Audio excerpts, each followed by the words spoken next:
Hi, I'm Bonnie Kempke. Welcome to my studio and welcome once again to Quilting on a Thread. It seems like it's been a while since I've been in front of my trouble, my Unique 19 and my Cutie frame, but I've been working, as you know, on my sister-in-law's vintage sewing machine, and I really wanted to get that buttoned up and nice before I got back to my quilting. And that's the great thing about quilting on my Cutie frame. Um, I can stop wherever I'm at and get back to it, and it's just like an old friend. And so, one of the things I wanted to demonstrate today is using my new tool, the Wonderfoot 360 that I got from um, the Grace Company not too long ago. So, I'm going to bring you down to watch what's going on, and we're going to try some play with my Wonderfoot 360. Okay, so here we are, and obviously you're looking at my ruler foot on my Cunique, and beside it I have my 360 Wonderfoot. I did this so you could see the difference in size between the two presser feet. There's a lot of similarities as far as, you know, they're going to both hook onto the presser foot neck.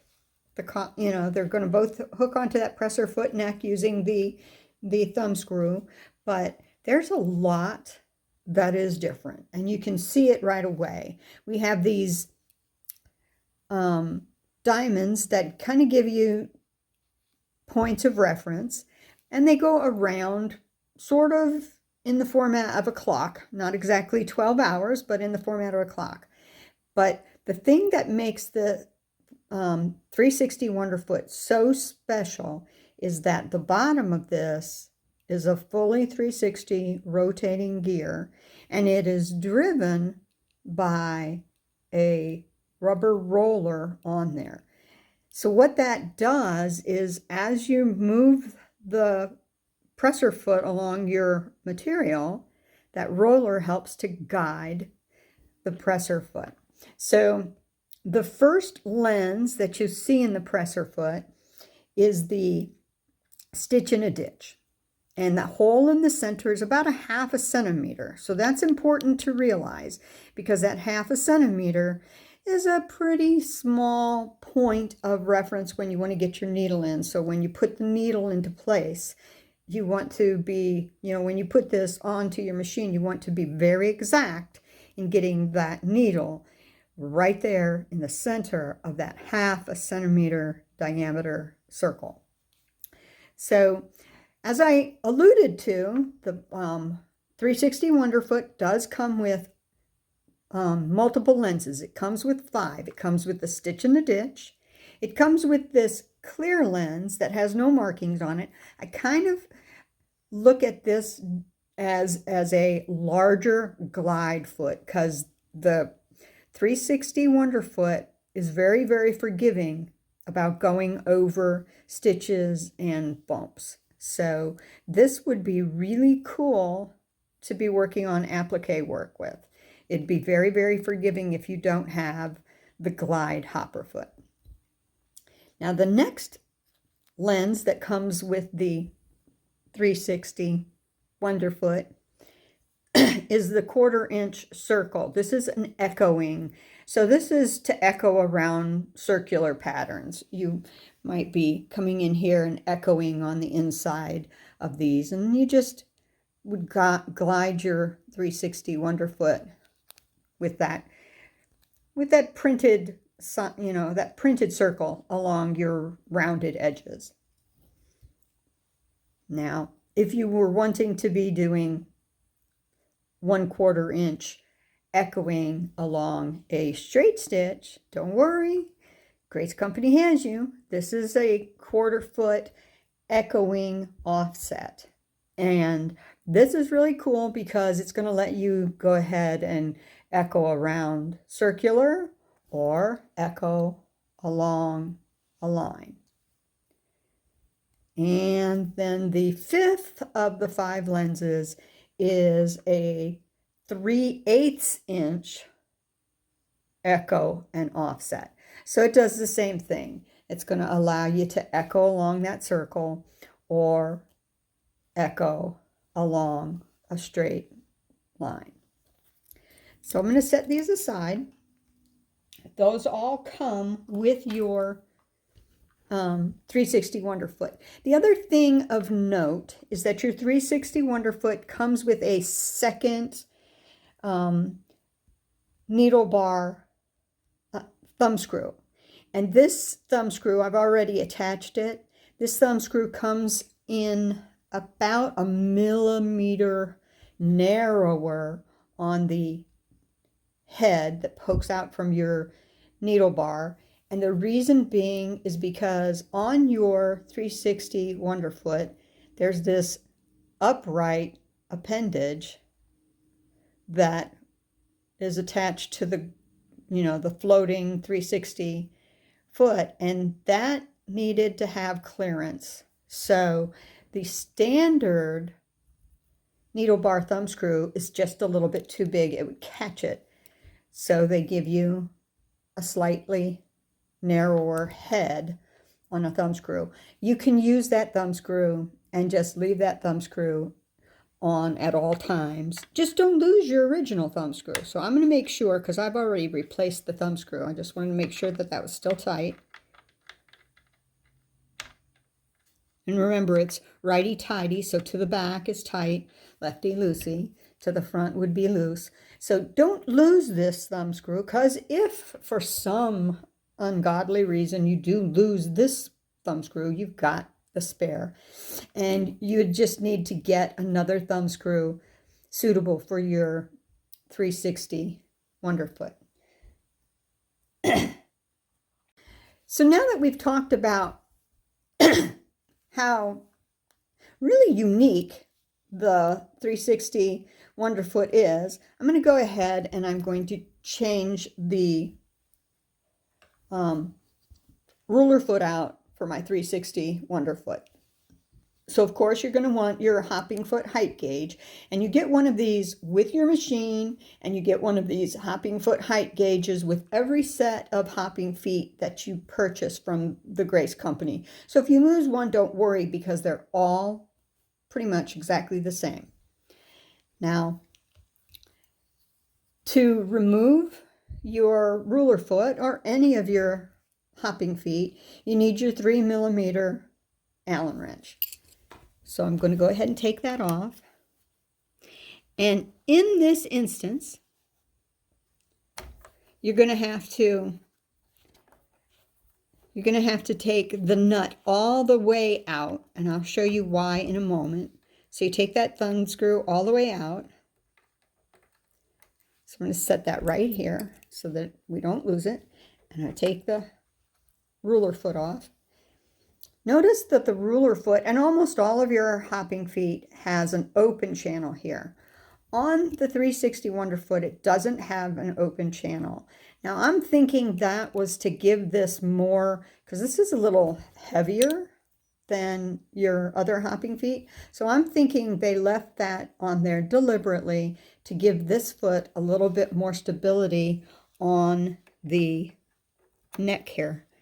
So I'm going to go ahead and start this in, but I'm not going to tighten it down. I'm just starting it in, and the reason being is because I want to be able to get that needle in there appropriately. So you can see there's still a lot of play on this.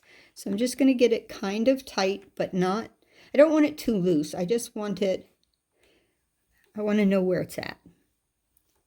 So before I do anything, I'm going to go ahead and pull the thread out of the needle, because I'm going to be using the needle up-down capability to make sure that the hopping foot, the 360 Wonderfoot, gets positioned appropriately. See, I can raise this up and down right now, so I'm not tightened down. So I'm going to use the jog needle, or the needle jog button on my monitor to begin to take that needle down, watching very carefully to the lens, because I do not want to go through that lens and shatter that lens. So just jog a little.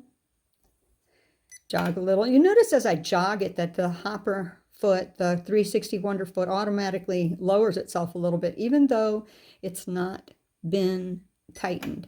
And I want this loose until I get the needle all the way in.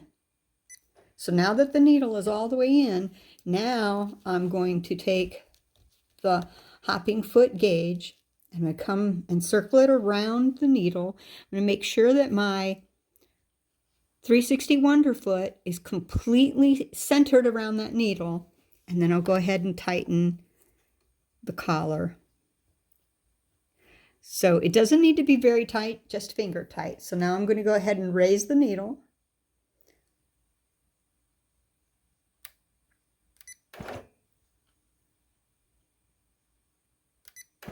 So the needle is raised.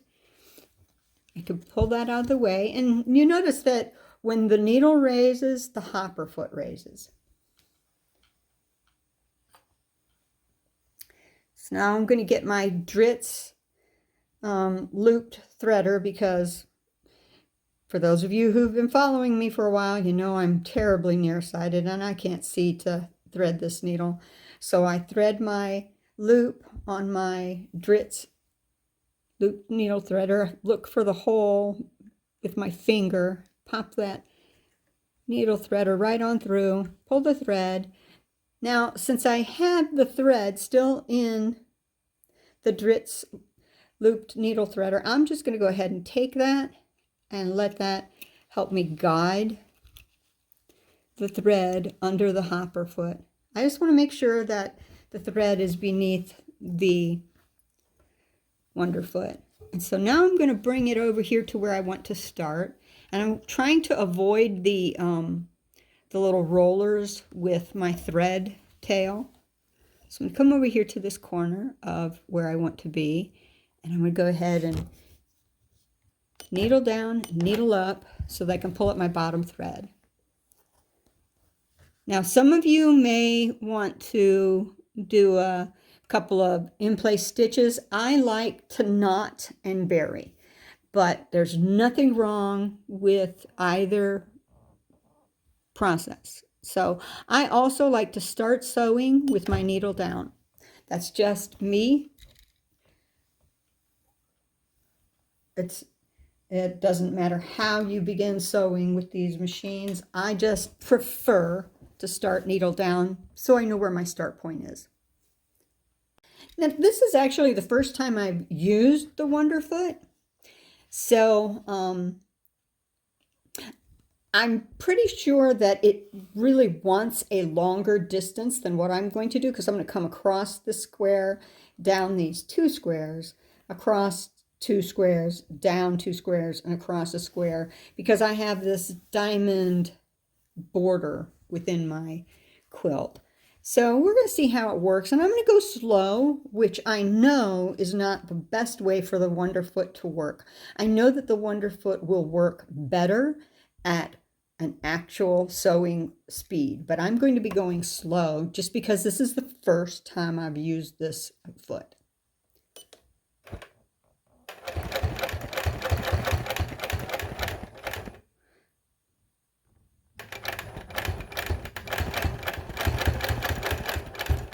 And it's trying to relocate itself. So now I'm going to go a little faster, and we're going to see if it really repositions now.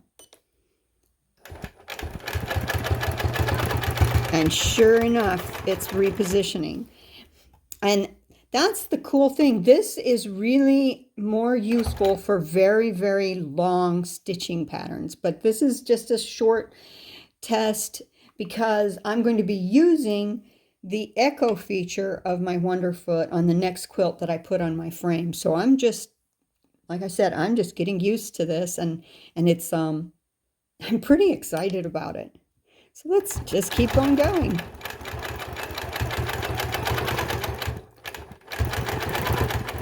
Oh yeah, I can see it. The faster I move, the more the Wonderfoot actually does what it's supposed to do.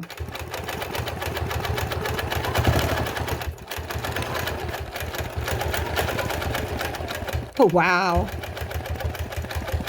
That is really, really neat. That is, I can't wait to where I'm really using this on my quilt.